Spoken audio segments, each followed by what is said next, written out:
Assalamualaikum warahmatullahi wabarakatuh. Bismillahirrahmanirrahim. Ashhadu an la ilaha illallah wa ashhadu anna Muhammadar Rasulullah. Allahumma salli ala sayyidina Muhammad wa ala ali sayyidina Muhammad. Rabbi shrah li sadri wa yassir li amri wahlul 'uqdatam min lisani yafqahu qawli. Amin. Bismillahirrahmanirrahim. Salam hormatku buat para jemaah dari luar dan di dalam negeri. Semoga kita semua bersama-sama menuju ke rahmatullah. Amin ya rabbal alamin. Alhamdulillahi rabbil alamin. A'udzu billahi minasy syaithanir rajim. Bismillahirrahmanirrahim. Ilallahi marji'ukum wa huwa ala kulli syai'in qadir. Artinya, kepada Allah lah kamu kembali. Dia maha kuasa atas segala sesuatu. Shadaqallahul azim.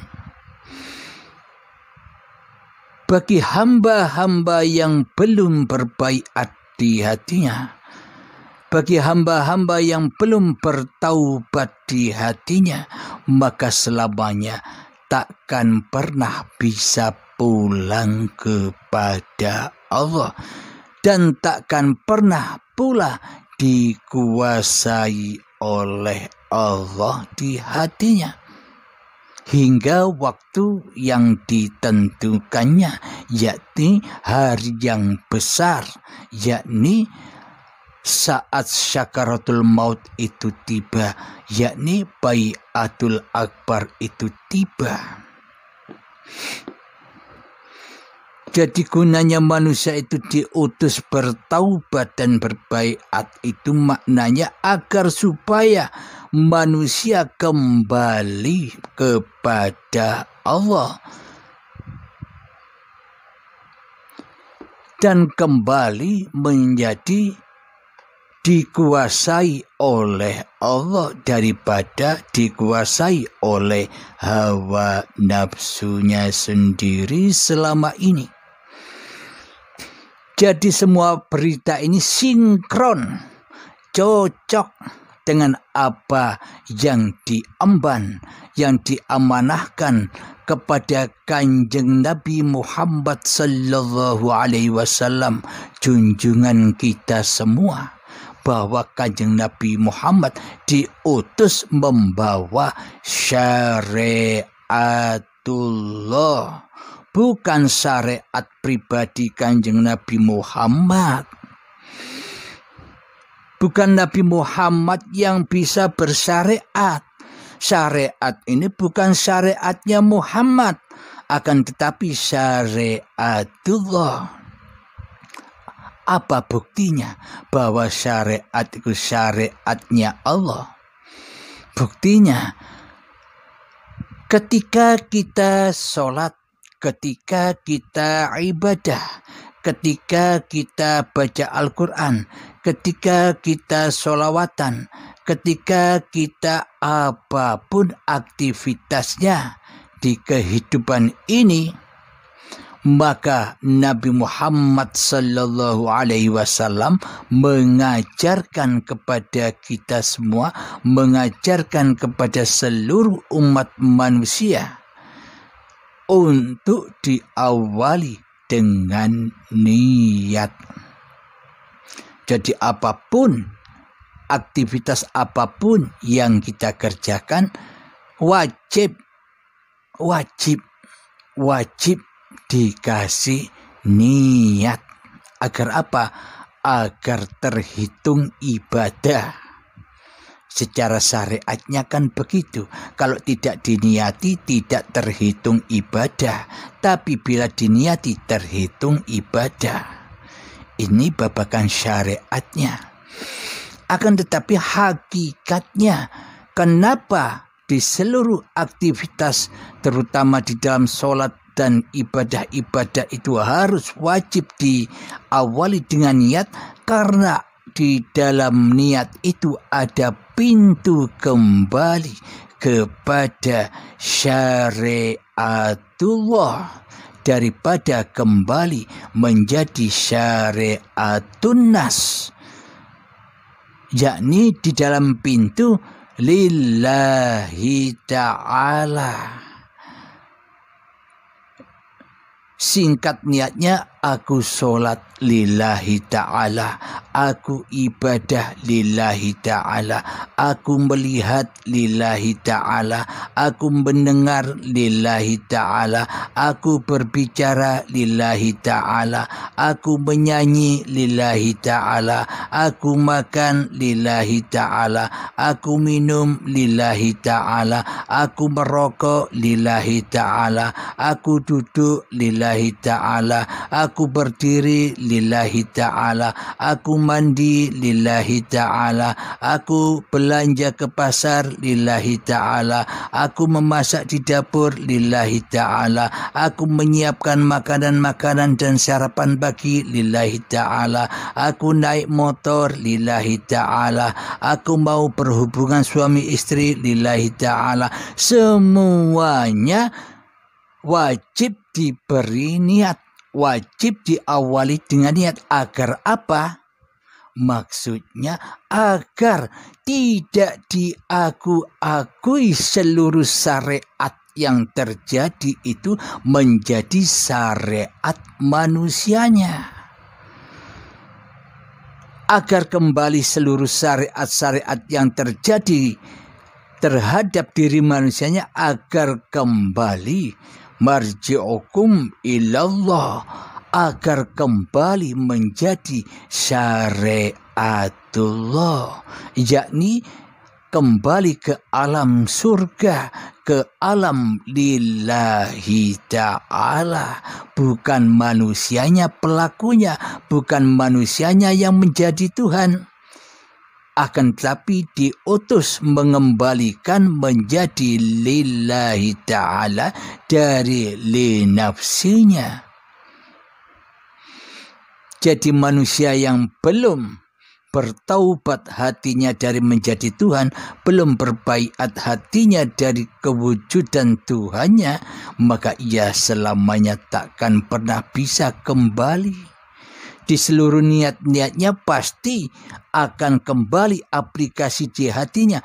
Ini sholatku hamba, ini ibadahku hamba, ini kerjaku hamba, ini hafal Al-Quranku hamba, ini tahajudku hamba, ini duhaku hamba, ini kerjaku hamba, ini makan minumku hamba, ini mandiku hamba. Semuanya dituhani oleh manusianya. Karena manusia yang masih keras hatinya, lebih keras daripada kerasnya batu, maka akan diazab di dalamnya. Maka manusia tak akan pernah bisa marji'ukum ilallah, tidak akan bisa kembali kepada Allah yang berkuasa atas segala sesuatu, yang berkuasa atas apapun tindakan-tindakan manusiamu di hatimu. Karena dirimu masih menjadi Tuhan, maka tak akan rela, tak akan ridho bila Allah berkuasa atas dirimu. Inilah golongan iblis dan setan yang selalu di hatinya mensekutukan kuasa Allah dengan kuasa diri manusianya di hatinya. Alhamdulillahirabbil alamin. Kita lanjutkan kembali di ayat yang kelima surat Hud.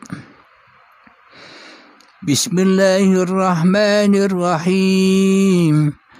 Ala innahum yatnuna sudurahum liyastakhfu minhu ألا حين يستغشون ثيابهم يعلم ما يسرون وما يعلنون إنه عليم بذات الصدور. Artinya, ingatlah sesungguhnya mereka orang-orang munafik itu memalingkan dada untuk menyembunyikan diri dari dia, Muhammad. Ingatlah ketika mereka menyelimuti dirinya dengan kain. Allah Maha mengetahui apa yang mereka sembunyikan dan apa yang mereka nyatakan. Sungguh Allah Maha mengetahui segala isi hati. Alhamdulillahirabbil alamin. Shadaqallahul azim. Ini bila dibahas secara syariatnya, ya yang dipandang ya manusianya. Yang dipandang ya cerita-cerita zaman Nabi Muhammad dulu. Kita tak akan bisa bertemu dengan hakikat makna Muhammad, cerita Muhammad itu di dada kita. Tidak akan bisa menyaksikan apa yang sudah dikhabarkan oleh Allah kepada kita. Semua isi Al-Quran itu berlaku untuk setiap diri manusia, kapanpun zamannya, baik zaman dulu, baik zaman sekarang, dan baik zaman akhir nanti. Semuanya berlaku karena hakikat isi Al-Quran itu perjalanannya hati, bukan perjalanannya zahir. Bila kita maknai Al-Quran ini perjalanannya zahir, ketika di dalam Al-Quran menceritakan tentang Kanjeng Nabi Muhammad sallallahu alaihi wasallam secara zahir, maka tak berlakulah bagi orang-orang yang setelahnya yang akan datang. Muhammadnya sudah wafat kok, sudah tak berlaku lagi berarti Al-Quran bagi manusia yang setelahnya. Nah, ini bila Al-Quran dikaji secara syariat saja akan demikian memaknainya. Akan tetapi hakikat Al-Quran itu sudah ada di dalam setiap diri manusianya. Akan tetapi Allah menunjuki siapa yang dikehendakinya untuk memahaminya.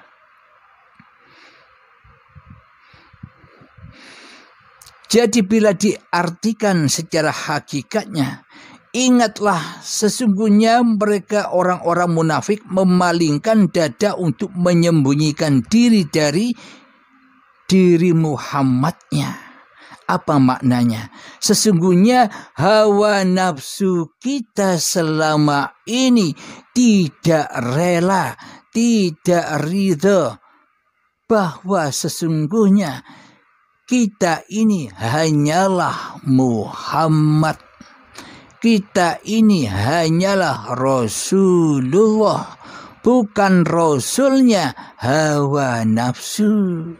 Bukan diutus oleh diri manusiamu sendiri.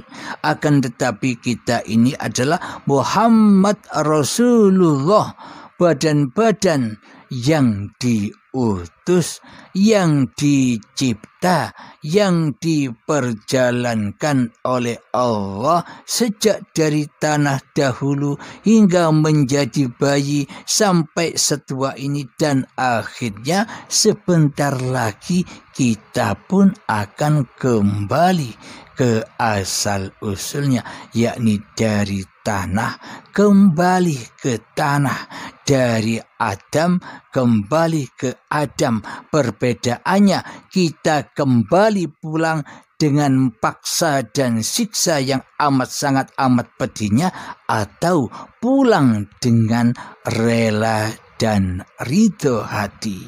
Itulah yang membedakan. bagi orang-orang yang mati sebelum mati, bagi orang-orang yang berbaiat sebelum kedatangan hari yang besar Baiatul Akbar, maka ia akan selamat. Selamat dari siksa neraka, selamat dari hawa nafsu iblis dan setan. Akhirnya manusia akan bertemu dengan hakikat bulan suci Ramadan, yang mana iblis, setan, jin, dan manusianya sudah dibelenggu, yakni sudah kembali ke alam ketiadaannya. Yang ada yang maha suci saja, yang ada yang maha akbar itu saja, yakni uripe Allah. Itulah makna hakikat bulan suci Ramadan. Jadi bulan suci Ramadan bila kita tilik, bila kita pandang dengan sudut kacamata syariat, ya semuanya tidak sinkron.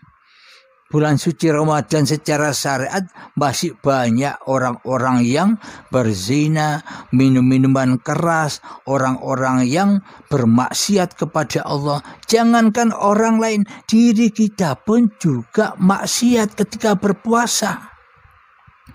Kelihatannya puasa tapi hatinya penuh sesak dengan makanan-makanan.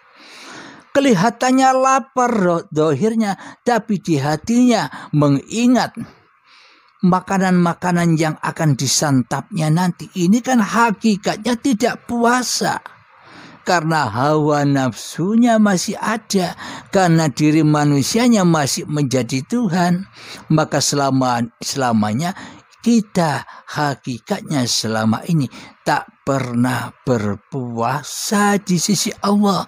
Sejak akil baligh tiba hingga sebelum kedatangan hari yang akbar, sebelum kedatangan taubat, sebelum kedatangan baiat, kita takkan pernah bisa berpuasa, kita takkan pernah bisa sholat, kita takkan pernah bisa zakat, kita takkan pernah bisa haji. Karena apa? Karena kita selama ini tidak pernah bersyahadat. Jadi selama ini kita hanya pura-pura, selama ini hanyalah bayangan-bayangan saja, selama ini hanyalah angan-angan saja, yang mana manusia masih bersembunyi di dalam hawa nafsunya atas seluruh tindakan-tindakannya, seolah-olah kelihatannya sholat badannya, tapi batinnya maksiat. Kelihatannya puasa raganya, berlapar-lapar, tapi batinnya maksiat. Jadi sesungguhnya selama ini kita masih berada di dalam alam neraka. Bagaimana mungkin kita bisa bersyahadat? Bagaimana mungkin kita bisa sholat? Bagaimana mungkin kita bisa berzakat? Bagaimana mungkin kita bisa berpuasa? Dan bagaimana mungkin kita bisa berhaji selama kita masih di dalam neraka? Jadi makna syahadat, sholat, zakat, puasa, dan haji itu bisa dilakukan bagi orang-orang yang sudah kembali, yang sudah rojiun, yang sudah bertaubat, dan yang sudah berbaiat kepada Tuhannya yang lebih wujud daripada diri manusianya di hatinya. Jadi semuanya itu makna yang batin, bukan makna yang dohir. Bila kita masih menjadikan imam dohir-dohir kita, bila kita masih menilai ibadah itu secara dohir saja, selamanya kita buta akan ibadah itu sendiri. Bila kita buta akan ibadah itu sendiri, apakah bisa sampai ibadah kita itu? Kecuali sampai ke alam menjadi menjadi api-api neraka yang kita bangga-banggakan di hati kita. Sementara jika manusianya masih wujud menjadi Tuhan di hatinya. Alhamdulillahirabbil alamin. Kita lanjutkan kembali di episode yang kelima yang akan datang.